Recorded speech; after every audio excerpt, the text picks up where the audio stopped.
10 o'clock at night, a dark Chevrolet Tahoe rolls past a Lake County deputy with its tag lights out. Deputies try to stop it. Instead, it takes off 85 miles an hour in a 55. And then the deputies do something that looks a lot like surrender. They kill the lights, and they let him go. 2 Florida counties tonight, 2 men who ran, both of them certain that breaking away from the cars behind them meant they were free. Watch for the exact second each one learns the truth. He was never really being chased. He was being watched.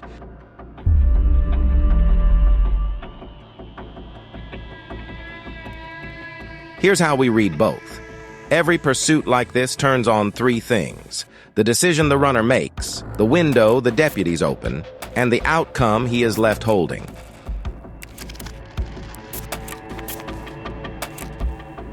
And tonight, the window is the same in both counties.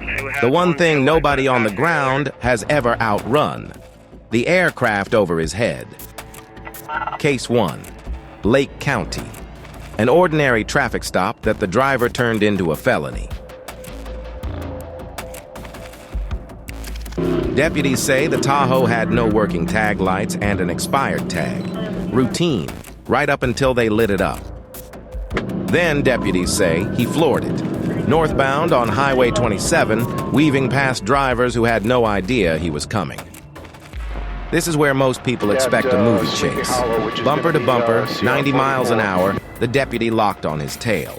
That is exactly what deputies are trained not to give him. That is the decision. A man with warrants waiting out of Georgia, betting that if he drives dangerously enough, the deputies will decide the chase is not worth a life. And here is the part that feels backward. He is right.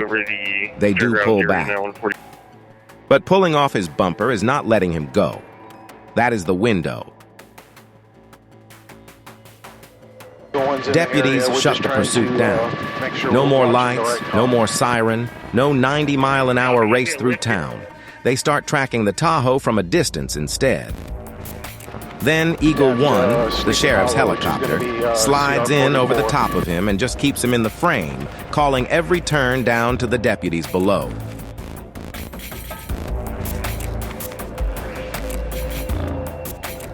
From up there, the map does the work. East on Dixie Avenue, east on Highway 441, north on County Road 44.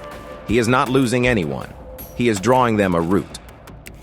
Every mile of it, the deputies already know where the road ahead is going to take him.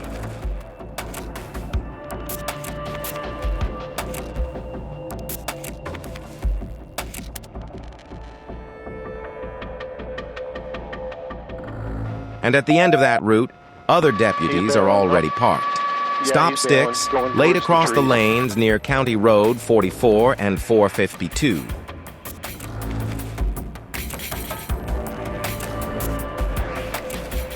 The Tahoe rolls over them. The tires let go, all 4, and the car is finished. He does what nearly all of them do. He bails out and runs for a fence line. Deputies say they gave him one command: stop. And this time, he did. 144. All right, y'all, he's getting close to Grand Island Shore. The outcome: taken into custody, deputies say, without incident. No crash, no fight. 2 passengers were briefly detained, then released with no charges.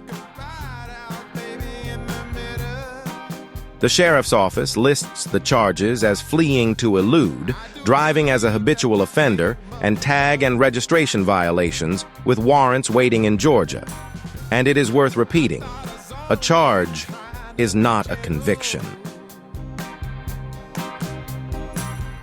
If you want one Florida pursuit a week, read exactly like this: the decision, the window, the outcome. That is the whole channel. Subscribe and you won't miss one.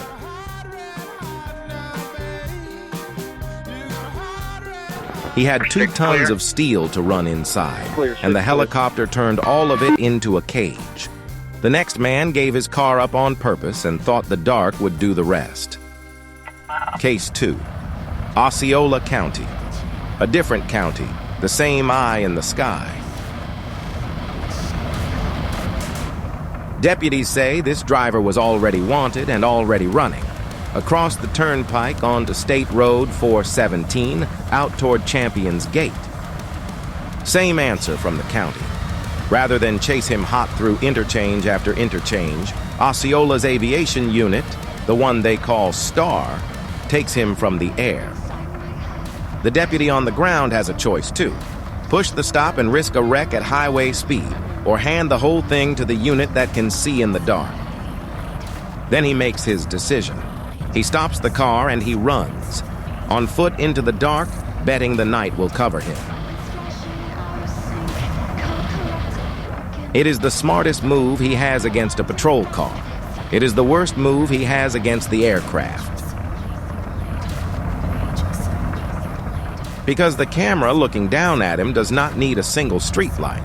It reads heat, and a running man is the brightest thing in a black field.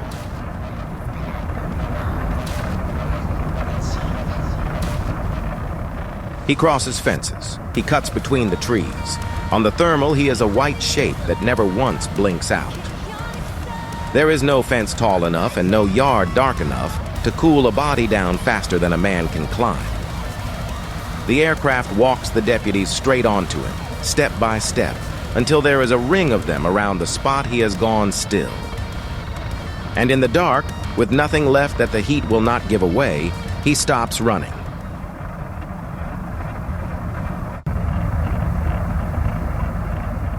The outcome.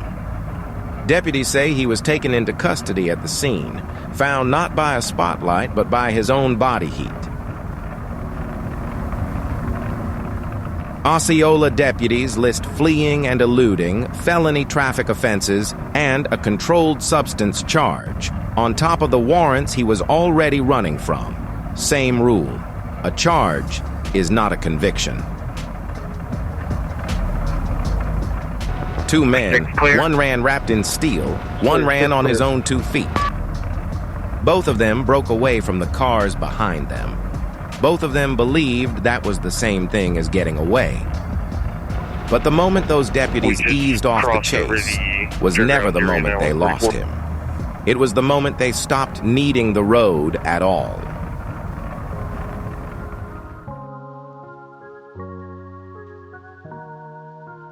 Got Florida Dashcam or body cam of your own?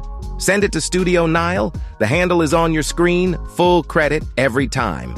One pursuit taken apart every week. This is Dashcam Dispatch.